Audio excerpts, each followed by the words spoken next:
네, 국민의힘 이종성 의원입니다. 이사장님, 지난해 7월 정말 31년 만에 장애인 등급제가 개편되었습니다. 아시죠? 네, 정부가 장애 유형별 특성 그리고 장애인의 개별적 욕구와 환경을 종합적으로 반영해서 장애인 맞춤형 서비스 종합지원체계 수립하겠다고 한 8년여 동안 준비를 해온 것입니다. 그 체계 정립의 중심에 국민연금공단이 자리하고 있다는 사실도 아십니까? 예, 잘 알고 있습니다. 바로 장애인 맞춤형 서비스 지원을 위해서는 가장 핵심적인 것이 연금공단이 수행하고 있는 서비스 종합조사이기 때문입니다. 지난 1년 동안 서비스 종합지원체계 개편 1단계를 추진해왔고 현재 2단계 개편 추진하고 계시죠. 예, 그렇습니다. 그런데 과연 국민연금공단이 이 업무를 제대로 추진하고 있느냐라는 비판이 제기되고 있고, 근본적으로 연금공단에 이 업무를 계속 맡겨둘 수 있겠느냐라는 회의적인 시각도 장애계에서 제기되고 있습니다. 자, 여러 가지 문제점이 제기되는데요. 우선 지난 1단계 개편 작업 추진 결과인 장애인 서비스 지원 종합조사 문제점을 먼저 들어보겠습니다. 정부가 1단계 개편 작업 결과를 장애인 활동 지원 시간이 월 평균 20시간 이상 늘어났고 대상자도 약 6,000명가량 증가했다고 성과를 보고하고 있지만, 반면 2,370명의 장애인들은 오히려 기존 인정조사에 비해 월 평균 급여량이 53시간 줄었고 최대 241시간이 줄어든 장애인도 있습니다. 이런 부분에서 한시적 구제가 아닌 근본적인 해결책이 제시돼야 될 필요가 있겠고요. 둘째는 서비스 종합조사가 장애 특성을 반영하지 못하고 있다라는 지적입니다. 예를 들어서 시각장애인 같은 경우에 일상생활 동작, 수단적 일상생활 동작 영역에서 점수가 제대로 반영되지 않는다는 불만이 있습니다. 쉽게 설명하면은 밥상에서 숟가락질을 혼자 할 수 있느냐는 평가를 하는데 밥과 반찬은 어떻게 만들 건가에 대해서는 제대로 반영이 되지 않는다는 것입니다. 이 부분은 고시개정위원회에서도 지적이 된 바 있지만 반영되지 않았고요. 또 한 가지는 현재 종합조사가 기능 제한 평가에만 치우쳐 있어가지고 사회적 환경을 감안한 사회활동 가능성에 대한 항목은 거의 없다는 것입니다. 가령 휠체어 타는 중증 장애인 같은 경우에 집안에서는 혼자서 신변 처리가 가능하지만 집 밖에 오면은 이동도 못하는 어려움을 겪게 되는데, 이런 사회적 활동 여부가 제대로 반영되지 못하고 있다는 것입니다. 세 번째로 올해 2단계 추진 사업으로 이동지원 서비스 종합조사 계획 중인데 12월까지 준비한다고 하셨죠. 잠정적으로 이동지원 서비스 신청자들이 한 41만여 명에 이를 것으로 추산이 되고 있는데, 지금 현재 이 신청자들을 조사할 전문 인력 확보 방안이 전혀 없다는 것입니다. 기재부에 66명 정원 신청했는데 겨우 6명 증원 받으셨죠? 그것도 내년도 정부 예산안을 보니까 내년 7월부터나 가동이 가능하다고 돼 있는데 이에 대한 방안이 있으십니까? 네 번째로 이동지원 서비스 확대를 위해서 보행상 장애인 범위의 추가 확대를 검토하고 있는 것으로 알려지고 있습니다만, 문제는 장애인 특별운송수단 확대,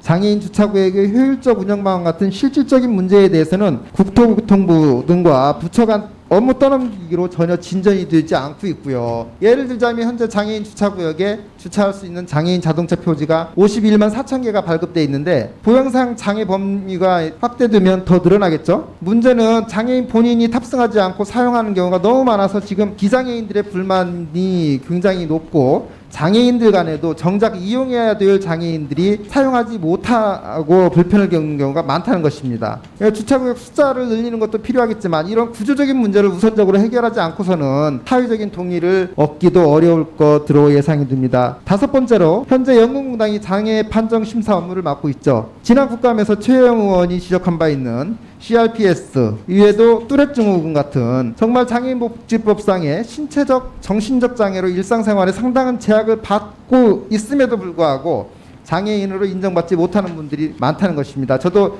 장애판정위원으로 많이 활동을 해서 참여했지만 장애인 등록기준상 조항과 일치를 하지 않으면 아무리 어려운 상황이라도 장애인으로 인정해주지 않는 경우를 많이 봤습니다. 그래서 매번 다른 위원들하고 이제 얼굴을 붉히는 상황이 되곤 했는데, 이제는 이런 열거주의가 아니라 판정위원회가 장애인 여부를 인정해줄 수 있도록 근거를 열어주는 작업도 필요합니다. 이제 의학적, 생물학적 장애인 개념이 아니라 사회학적 장애인 개념으로 국제적인 패러다임에 따라갈 때가 됐다는 것이죠. 본위원회 이 같은 문제 제기에 대해서 이제 뭐 이사장님이나 공단에서는 보건복지부의 정책 업무라고 생각하실 수 있겠지만, 제가 굳이 이사장님을 붙잡고 이 말씀을 드리는 이유는 현장에서 관련 정책을 실질적으로 집행하는 공공기관으로서 이러한 문제점을 직시하고 현장감 있는 정책을 개발해야 될 책임이 있기에 말씀드리는 것입니다. 그런데도 현재 공단 모습을 한번 보십시오. 자체적인 사업 기획이나 예산 편성 능력, 예산 편성 권한 그런 거 하나도 없이 그저 수동적으로 보건복지부에만 의존해서 복지부가 주는 예산으로 위탁하는 사업만 수행하는 데 그치고 있다고 판단됩니다.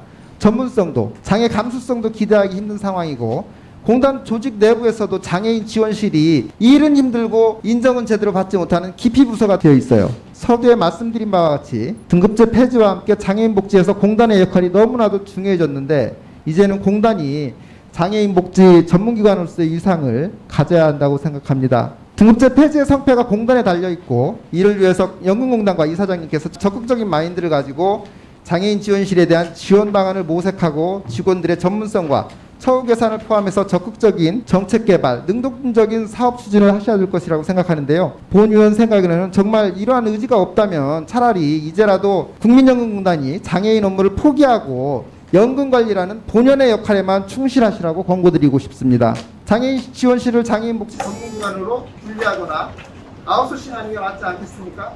이에 대해서 한번 답변을 좀 해주시기 바랍니다. 예, 존경하는 이종성 의원님께서 우리 공단에서 수행하고 있는 장애인 관련 그 평가나 지원 업무에 대해서 아주 여러 가지 지적을 해주셨습니다. 지적하신 말씀 하나하나 전부 제 색이고요. 그리고 또 공감을 합니다. 잘 아시다시피 그 장애인 그 등급제가 폐지되면서 작년부터 이제 서비스별로 지원 대상 장애인 심사 작업을 해오고 있습니다. 그 과정에서 특히 그 활동 지원 관련해서 그 서비스 그 수급 시간이 하락하신 분들, 그분들에 대해서는 저희가 한시적으로 동전 수준을 유지할 수 있도록 그렇게 조치를 해오고 있습니다. 그보다 더 중요한 것은 근본적으로 이러한 그 하락 현상이 발생하지 않도록 제도를 개선하는 것이 중요하다고 생각합니다. 그래서 관련해서 각종 그 평가 조사표라든지 평가표를 그 개선하는 작업을 이미 좀 했습니다. 근데 위원님께서 지적하신 대로 그런데 너무 그 기능적인 측면 또 그다음에 그 생물학적인 측면 이런 면에만 치우친 것은 아닌지 보다 그 사회적 활동 면에서 다시 한번 또 검토해서 한번 주무부처하고 같이 협의해서 더욱 개선해 나가도록 하겠습니다. 주차구역 문제라든지 이 장애인 관련해서 주차 표지는 발급을 하면서도 정작 그 실제 이용하는 공간에 대한 그과의 연계 이런 것들이 좀 부족한 것이 아닌가 하는 지적을 주셨습니다. 그런 그 주차 구역 관리라든지 이런 것과 관련해서는 뭐 보건복지부나 저희가 주무부처나 기관은 아니라 하더라도 관련 부처들하고 한 번 더 유기적으로 협조해서 개선 방안을 마련하도록 하겠습니다.